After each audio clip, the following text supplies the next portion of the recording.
نحمده ونصلي على رسوله الكريم أما بعد فأعوذ بالله من الشيطان الرجيم بسم الله الرحمن الرحيم رب اشرح لي صدري ويسر لي أمري واحلل عقدة من لساني يفقه قولي واجعل لي وزيرا من أهلي۔ عمل صالح کی جو ڈسکرپشن بتائی گئی ہے وہ یہ ہے کہ ایک تو نیت کا اخلاص ہو اور دوسرا وہ سنت سے سب سے زیادہ قریب ہو. So even good deeds have to be done in a certain manner. پہلی جو حدیث آ رہی ہے ترمذی کی، اس میں رأس الامر الاسلام وعمودہ الصلاۃ. the head of the matter is Islam, its pillar is the prayer.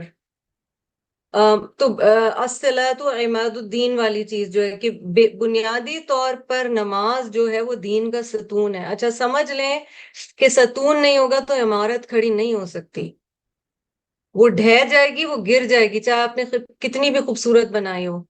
ہم نے اپنی نمازوں کو ٹھیک کرنا ہے، اسی سے ہمیں طاقت آئے گی کہ ہم آگے کچھ کر سکیں. ٹھیک ہے، یہ سارا ایفرٹ اسی لیے ہے کہ ہم نماز کو بہتر کر سکیں. پھر یہ بڑی اہم تھی کہ بین الرجلی و بین الکفری والشرکی ترک الصلاۃ. ایک شخص کے درمیان اور اس کے کفر کے درمیان اور شرک کے درمیان نماز کا چھوڑ دینا ہے. ٹھیک ہے، یعنی اگر نماز چھوٹ گئی تو کفر، شرک، منافقت کے انسان بہت قریب چلا جاتا ہے. ٹھیک ہے، اس میں اسی چیپٹر میں وہ حدیث شروع میں تھی اردو والی کتاب میں، اپنے بچوں کو نماز پڑھنے کا حکم دو جب وہ 7 سال کے ہو جائیں، اور جب وہ 10 برس کے ہوں تو انہیں ترک نماز پر مارو اور ان کے بستر جدا کر دو. یہ پیرنٹنگ کے بارے میں بتایا گیا ہے. مارو سے سیویئر ہٹنگ مراد نہیں ہے، ریپریمینڈ مراد ہے، کلیئرٹی سے بتانا. اب یہ والی چیزیں ذہن میں رکھیں. اچھا، یہ جو چیپٹر پچھلا تھا اس میں کون سی 2 نمازوں کے بارے میں بہت احادیث آپ کو ملی؟ 2 نمازوں کی اہمیت بڑی واضح کی گئی ہے. all 5 are important but these 2 are particularly important. عصر اینڈ فجر. تو ان دونوں نمازوں کی اہمیت بتائی گئی ہے.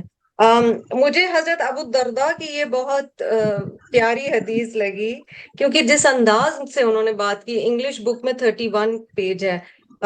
اوصانی خلیلی صلی اللہ علیہ وسلم، مجھے وصیت کی میرے خلیل نے صلی اللہ علیہ وسلم. اچھا خلیل کون ہے؟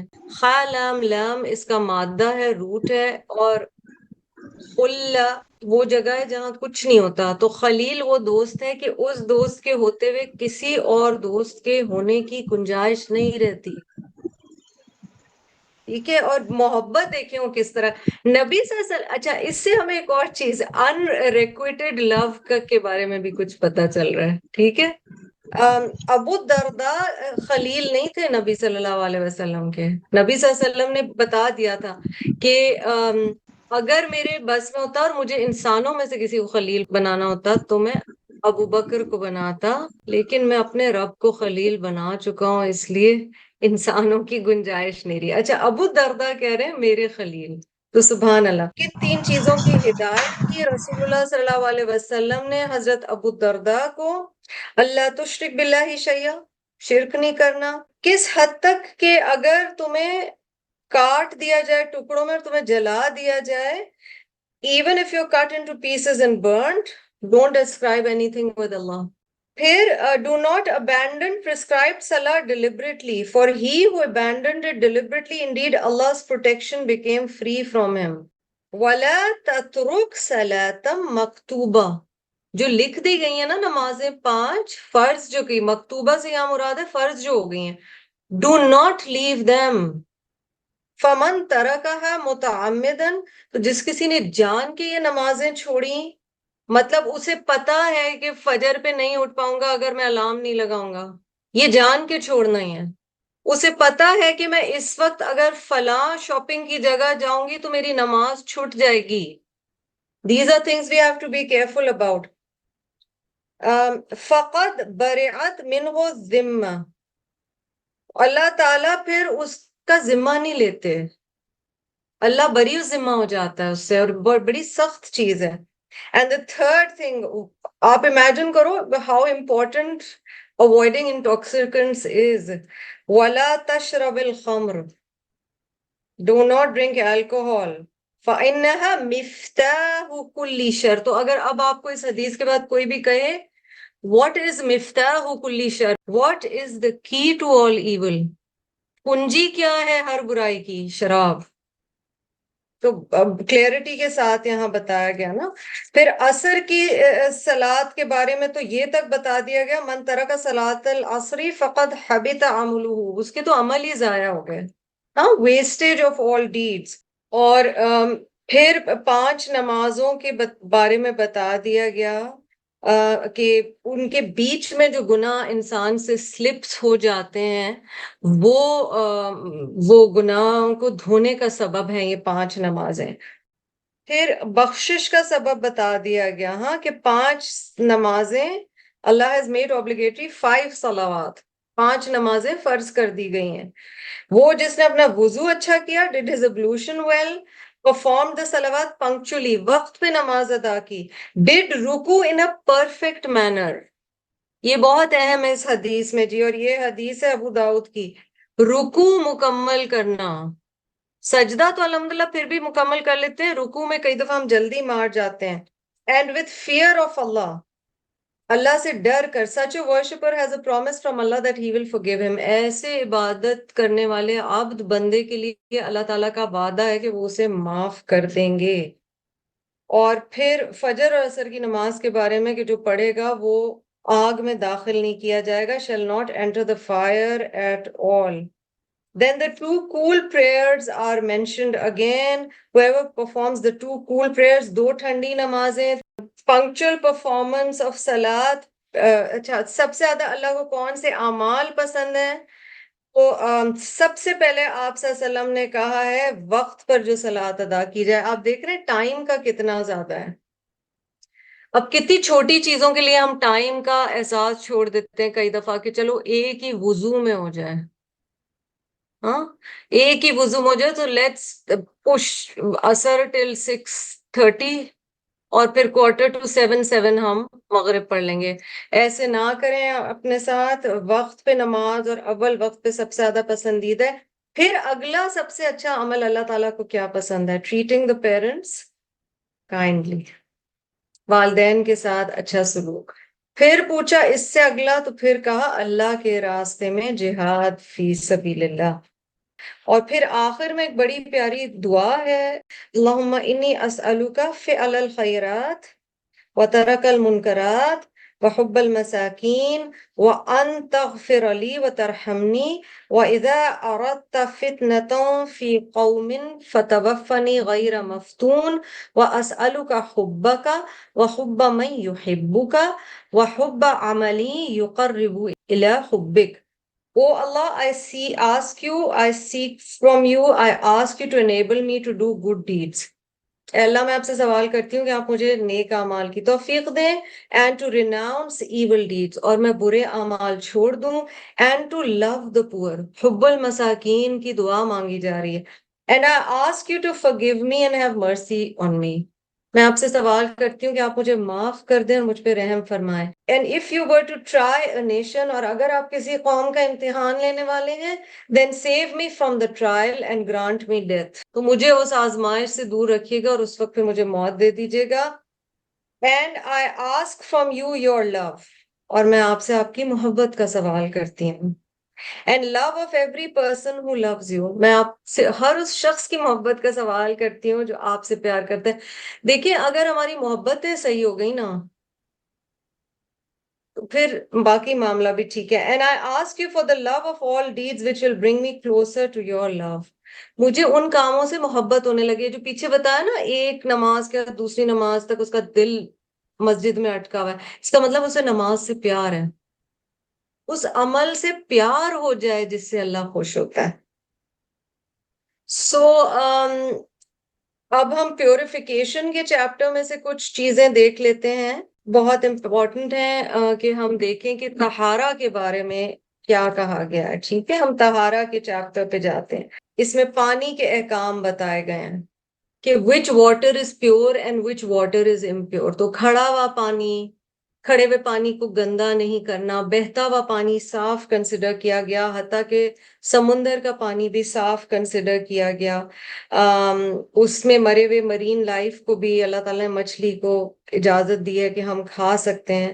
پانی پاک ہے اور اس میں دوسری چیزوں کو پاک کرنے کی صلاحیت ہے، اس سے کوئی چیز ناپاک نہیں کرتی۔ اور کھڑے پانی کو کسی بھی طرح سے گندا کرنے سے منع فرمایا گیا ہے، ٹھیک ہے۔ This hadith is very important. Purity is the key to salah. This is from Abu Dawud. مفتاح الصلاۃ الطہور، نماز کی کنجی پاکی ہے۔ فزیکل پاکی بھی بہت ضروری ہے۔ دو طرح کی پاکی انہوں نے بتایا ہے، two types of purification, internal and external. اچھا، انٹرنل کیا ہے؟ To purify the soul from the effects of sins and acts of disobedience, purification of the heart from the filth of polytheism, doubt, envy, resentment, rancor, treachery, haughtiness, boasting, showing off. دل کو پاک کرنا، اپنے نفس کو پاک کرنا، شرک سے، ریا سے، حسد سے، گناہوں کی خواہشات سے۔ ہر گناہ ایک دھبا ڈال دیتا ہے ہمارے دل پر، ہماری روح پر۔ تو انٹرنل پیوریفیکیشن یہ ہے اندر کی، اور باہر کی جو صفائی ہے جس کی ہم مینلی یہاں پر بات کر رہے ہیں ایکسٹرنل، اس میں طہارت الخبث ہے۔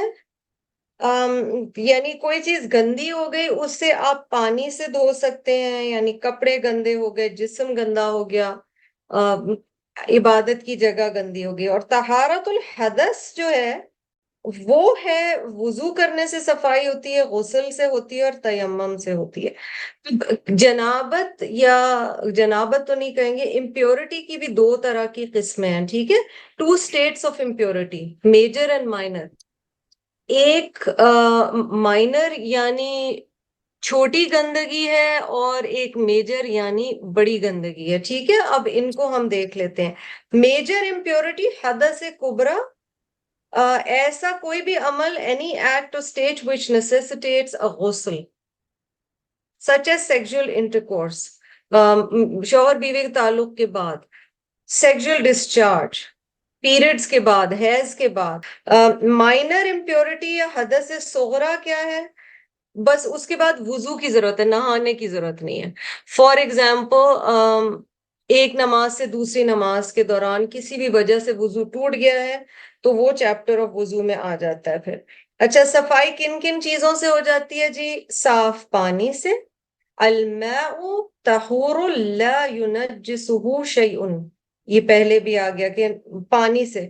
پھر پاک مٹی سے پیورٹی ہوتی ہے، یہ ہمارے دین میں ایک خاص گفٹ دیا گیا۔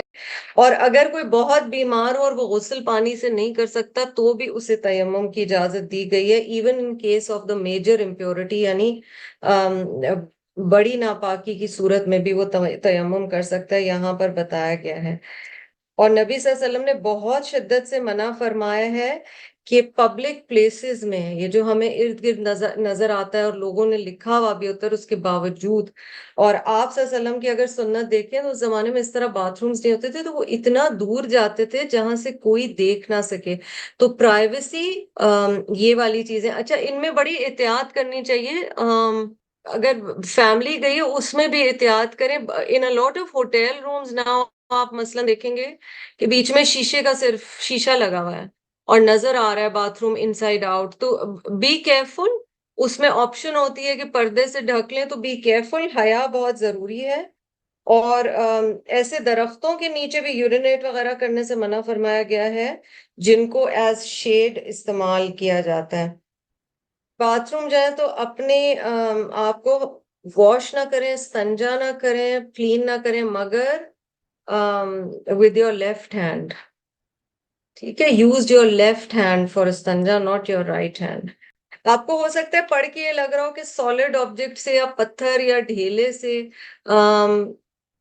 کس طرح سے کیا جا سکتا ہے، تو one has to be careful۔ washing private parts with water، do not urinate into a hole۔ اتنا آپ دیکھیں گے ہمارا دین خیال رکھتا ہے کہ کسی کو تکلیف نہ ہو، حتیٰ کہ کسی جانور کو بھی تکلیف نہ ہو، کہ ہو سکتا ہے وہ ہول اس کے رہنے کی جگہ ہو۔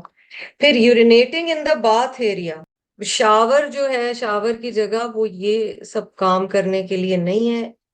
اگر پریشر ہے باتھ روم جانے کا، اس وقت اگر آپ نماز پڑھیں گے اور آپ کہیں گے کہ میں ابھی پہلے میں نماز پڑھ لوں، آپ کا توجہ نہیں ہوگی نماز کے. تو یہ والا پارٹ ہمیں یہ بھی بتا رہا ہے کہ نماز پوری توجہ سے پڑھی جائے. تو اگر کوئی ایسی چیز ہے، مثلا آپ کو بھوک بہت لگ رہی ہے اور کھانا ریڈی ہے، پتہ آپ کی توجہ نہیں ہوگی ادھر. ہمیں یہ حصے یہ بتاتے ہیں اذا اراد احدکم ان يذهب الخلاء وقامت الصلاة فليبدأ بالخلاء. اگر ایک بندہ جو ریگولر جماعت سے نماز پڑھتا ہے، نماز کھڑی بھی ہو گئی کیونکہ اسے باتھ روم جانا ہے، پہلے وہ وہاں جائیے. مجھے اور آپ کو کیا سکھا رہا ہے؟ نماز کے لیے توجہ بہت ضروری ہے. Anything that distracts you, takes your mind away from it is not okay. پھر یہ بھی ہے لا یصلی بحضرت الطعام، اگر سامنے کھانا رکھا ہوا ہے تو نماز نہیں پڑھو. ولا هو يدافعه الاخبثان، or one is under severe pressure to relieve himself, one's prayer is not valid. یعنی اگر دماغ اس سائٹ پہ لگا ہوا ہے تو مہربانی کریں پہلے خود کو ریلیو کر لیں، اس کے بعد پھر you can do what you have to do. تو یہ بڑی کلیئرٹی سے بات بتائی گئی. یہ جو حدیث بتائی گئی کہ آپ صلی اللہ علیہ وسلم ایک قبرستان سے گزر رہے ہیں اور انہیں قبر سے گزرتے ہوئے وہ کہتے ہیں کہ یہ دو لوگ جو ہیں انہیں عذاب قبر دیا جا رہا ہے، اور ایسی چیز کے لیے جسے انہوں نے they didn't consider it to be a major sin. انہیں نہیں لگا کہ یہ ایک بہت بڑا گناہ ہے جبکہ یہ بہت بڑا گناہ تھا. ایک تو یورین کے چھینٹوں سے اس نے حفاظت نہیں کی اس شخص نے. دوسرا یہ چغلیاں لگاتا تھا، نمیمہ، یعنی ایک سے دوسرے کا دل خراب کرنے کے لیے یہاں کی بات وہاں کرتا تھا. These are two major sins. اس حدیث سے ہمیں پتا چل گیا. Now what we have to be careful about is پہلے مٹی ہوتی تھی، اور مٹی کا ایک ایڈوانٹیج یہ ہوتا ہے، ہمیں مٹی بہت بری لگتی ہے، اور مٹی کا ایک ایڈوانٹیج یہ ہوتا ہے کہ سپلیش واپس نہیں آتا، چھیٹا واپس نہیں آتا. ٹھیک ہے، because we use ceramic now, تو اس سے چھیٹے واپس آتے ہیں. تو اس میں احتیاط کیجئے. اگر آپ کو لگے کبھی کہ چھیٹا ہے، مثلا انسان اپنے کپڑے نیچے کر کے اگر باتھ روم یوز کر رہا ہے، کئی دفعہ اسی پہ سپلیشز آ جاتے ہیں. So maybe it's a good idea to remove the lower part of the garment and then sit. اگر لگے تو اس جگہ کو جہاں آپ کو لگ رہا ہے کہ چھیٹا نہ ہو، اس جگہ کو کلین کر لیجئے. پھر آپ صلی اللہ علیہ وسلم نے ان کے لیے دعا کی. ایک ہری شاخ کو توڑا، اس کے دو ٹکڑے ایک ایک قبر پہ لگائے، اور یہ آپ صلی اللہ علیہ وسلم کا رحم اور محبت ہے. لعلہ ان یخفف عنہما ما لم تیبسا، کہ مجھے امید ہے کہ ان کا عذاب کم ہو جائے گا جب تک یہ ڈرائی آؤٹ نہ ہو جائیں. تو اس سے بھی ہمیں پتہ چلا کہ عذاب قبر ہوتا ہے. ایک اعرابی نے مسجد میں پیشاب کر دیا، لوگ اس کے پیچھے پڑ گئے. رسول اللہ صلی اللہ علیہ وسلم نے انہیں فرمایا اسے چھوڑ دو، اور جگہ کو پاک کرنے کے لیے اس کے پیشاب پر پانی کا ڈول بہا دو. پھر آپ صلی اللہ علیہ وسلم نے اس کو بلا کر فرمایا مسجدیں پیشاب اور گندگی کے لیے نہیں بلکہ اللہ کے ذکر، نماز اور قرآن پڑھنے کے لیے ہوتی ہیں. اوکے، ویری امپورٹنٹ حدیث فار ملٹیپل ریزنس. اس سے ہم بہت کچھ سیکھ رہے ہیں، اس سے ہم دعویٰ بھی سیکھ رہے ہیں. ایک شخص ہے، ایک اعرابی ہے، وہ گاؤں کا شخص ہے، اسے نہیں پتا، ابھی اسلام نیا نیا آیا. So this person doesn't know the rules very well. اور امیجن کریں کہ مسجد نبوی ہے اور ایک شخص وہاں کھڑا ہو کے یورینیٹ کرنا شروع ہو جائے. تب کارپیٹس وغیرہ تو نہیں تھے، بٹ کورٹ یارڈ بھی امیجن کر لیجیے. نعوذ باللہ. صحابہ اپسیٹ ہوئے، اور اس کو بری ڈانٹ پڑنے والی تھی یا مار پڑ جاتی شاید. تو آپ صلی اللہ علیہ وسلم کہہ رہے ہیں کہ اسے کمپلیٹ کرنے دو جو یہ کر رہا ہے. اگر یہ اس وقت موو کرے گا یہ اور زیادہ گند مچائے گا. پھر آپ صلی اللہ علیہ وسلم صحابہ کو کہہ رہے ہیں کہ پانی لے کے اور اسے کلین کرو جگہ کو، اور پھر اسے بعد میں سمجھا رہے ہیں. So that tells us the patience with somebody who is ignorant.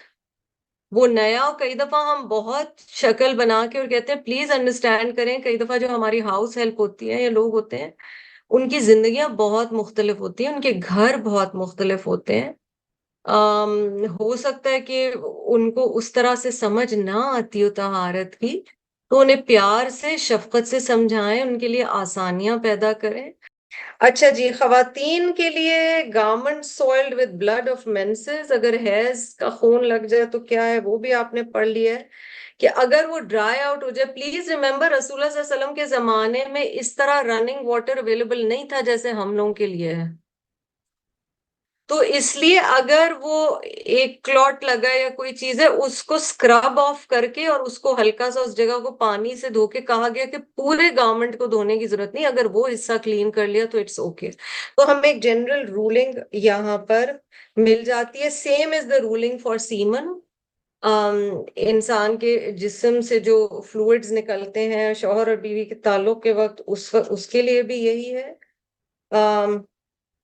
اچھا، بیبی بوائے اور بیبی گرل کے لیے فرق بتایا گیا ہے، اور جب بچہ سالڈز کھانا شروع ہو جاتے تو اس کے رولز چینج ہو جاتے ہیں، بٹ ابھی اگر وہ صرف بریسٹ فیڈ پہ یا بالکل ابھی صرف دودھ پہ ہے، بالکل انفنٹ ہے، تو چھوٹی بچی کا کیونکہ نیچے پھیل جاتا ہے تو اس کو زیادہ تھرلی واش کرنے کا کہا گیا، اور بیبی بوائے کا اوپر سپرنکل کرنے کے لیے کہا گیا۔ کتے کے بارے میں کلیئر بتا دیا گیا جی کہ کتے کو اگر کوئی زبان وہ لگا دے کسی برتن کو تو اسے 7 دفعہ، جس میں سے پہلی دفعہ scrub it with soil, that means آج کے زمانے میں آپ کسی ڈیٹرجنٹ یا اس سے بھی کر سکتے ہیں، اور بلی پاک ہے وہ بتا دیا گیا۔ اینڈ ویری امپورٹنٹلی یہ جو حدیث ہے نا، الذی یشرب فی آنیۃ الفدۃ انما یجرجر فی بطنہ نار جہنم، he who eats in the vessels of gold and silver amasses the fire of hell in his body۔ سونے اور چاندی کے برتن سے کھانا نہیں ہے۔ امپورٹنٹ چیز کیا ہے یہاں سمجھنا، کئی دفعہ بچوں کو ہم بہت چاندی کے پیالے اور یہ سب دیتے ہیں، ٹھیک ہے، یہ نہ کیا کریں، پسندیدہ نہیں ہے۔ جزاکم اللہ خیرن کثیرہ۔